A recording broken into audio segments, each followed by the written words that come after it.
Hello class. In this lesson, we're going to learn how to write equations of circles by completing the square. First, let's review some operations with polynomials. So we want to square this binomial and write the answer as a trinomial in standard form. So remember, squaring something means you're multiplying the base times itself. And you can either use the distributive property here or use the area model to multiply that out. Either way, you will get x squared minus 5x plus 25. And then we combine our like terms in the middle here, and we get x squared minus 10x plus 25. So here we want to work backwards. Here we want to factor this trinomial. So one way to factor is to multiply a and c. Remember, a here is a 1. So we want to find factors of a times c that add up to b. So a times c is 36, and b is 12. So let's see, factors of 36. Well, they have to both be positive in order to multiply to a positive and add to a positive. So we have 1 and 36, no. 2 and 18, no. This is up to 20. 3 and 12, no. 4 and 9, no. 6 times 6, there we go. So if you're going to use the area model to factor, you would fill in on the diagonal, plus 6x, and then find the GCF of each row and column. So we have to have an x here and an x here. See, there's a plus 6x, and this means we have a 6 there and over here, and 6 times 6 is 36, so it checks out. So the answer is x plus 6, that quantity times x plus 6. Now you could have also gotten this by, without the area model, that's fine. You just spread out 2 pairs of parentheses. You know, since a is 1, that you have to have x in the first positions here. And then the second terms in each binomial are going to be 6, because those add up to 12 and multiply to 36. And here's one that we want to solve by completing the square. So with completing the square, you have to move all the terms with your variable to the same side. It doesn't really matter where the constants are. It'll work out regardless of where they are. So here we have x squared plus 6x. And we want to turn this into a perfect square trinomial because then we can factor it as the square of a binomial. So in order to do that, to make a square with it, we want to put 6x on the diagonal here. But we want to do it in a way so that the length and the width of this rectangle will be the same because we want to make it a square. So take half of it. That must mean we have 3x here and a 3x here. Okay, well, we don't know what this constant is right here, but we can certainly start factoring.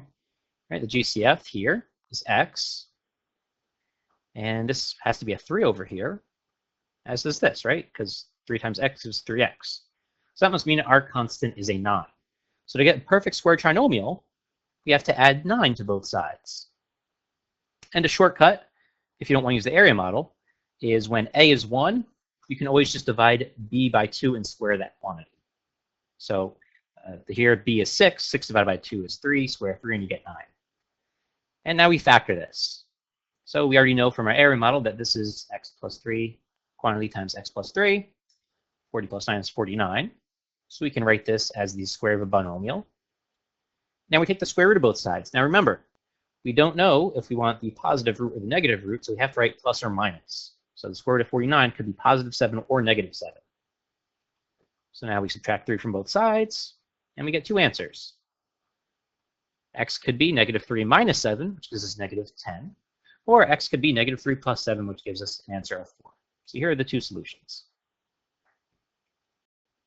In this example, we have an equation of a circle, and they tell us that the radius is 5 and the center is 1, 2. But how can we determine that from this form? It's not written in the center radius form that we're used to. Well, in order to do that, we can factor. So we want to write this in this form. And if you notice, the first 3 terms give us a trinomial that we can factor, as do these 3 terms. And so how can we factor this? Well, so we're looking for a pair of factors that multiply to positive 1 and add up to negative 2. So that must be negative 1 and negative 1. So that gives us the quantity x minus 1 squared. And the same idea for the other trinomial. Pair of factors that multiply to positive 4 and add up to negative 4. Well, this will be negative 2 and negative 2. And so now when we substitute, we get this equation. So that gives us a radius of the square root of 25, which is 5, and a center of 1, 2. So why don't you practice this example on your own, and then I'll show you my solution. So for example A, should have gotten this equation. And now try example B. And you should hopefully have gotten this equation. Now, what would the center and radius be of this circle? Now, this one's a little bit different because x squared plus 4x, well, we can factor that, but that doesn't give us a perfect square trinomial. Right? You could have x times the quantity x plus 4, but that's not part of the form of a circle. So in order to do this, we have to complete the square. We want to complete the square using these two terms, and then complete the square using these terms. So we're going to complete the square 2 times. So to complete the square with the x's, let's see what we do. Well, we know on the diagonal that we want to rewrite 4x so that we can have a square. So if it's going to be a square, they have to both be the same, so you take half of that. So we have to have 2x on the diagonal. And so that goes to say plus 2 here and a plus 2 over here. And 2 times 2 is 4. So our constant for the x's is 4. And for the y's, it's the same idea. So we want to put negative 12y on the diagonal. So you have to have a negative 6y and a negative 6y. So we have negative 6 here and negative 6 here. And that gives us a product of 36. So 36 is our constant for the y's. And like I said before, if you don't like that method, take half of b and square it. So half of 4 is 2, squared is 4. Half of negative 12 is 6, square, and you get 36. So remember, if we're going to add 4 and 36 to the left-hand side, we have to add 4 and 36 to the right-hand side.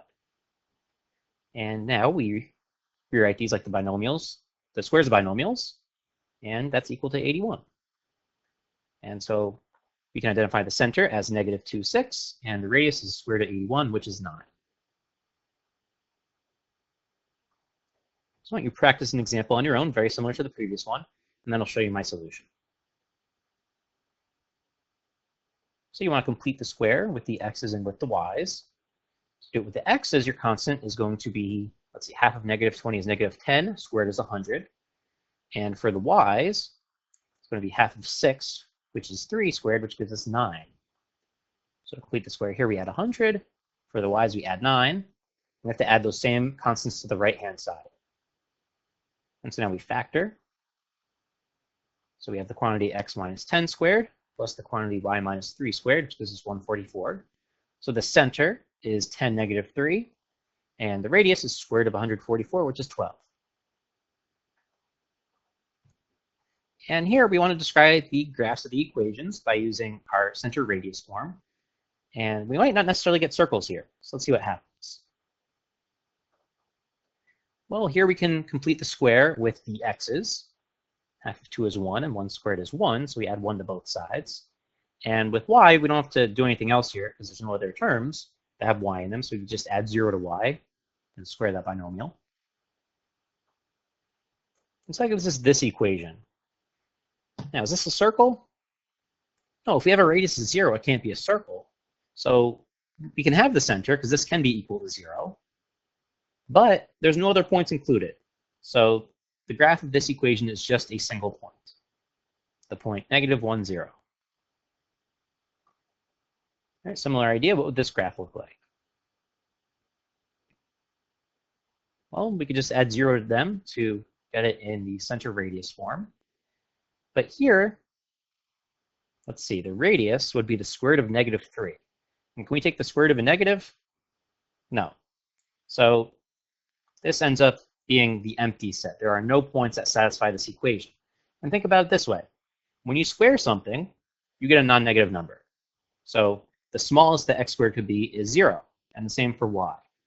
So if you're adding two numbers that aren't negative, you can't possibly get a negative answer. So there's no solutions to this equation, no graph. In this lesson, we learned how to write equations of circles in center radius form by completing the square. Thank you for watching this video.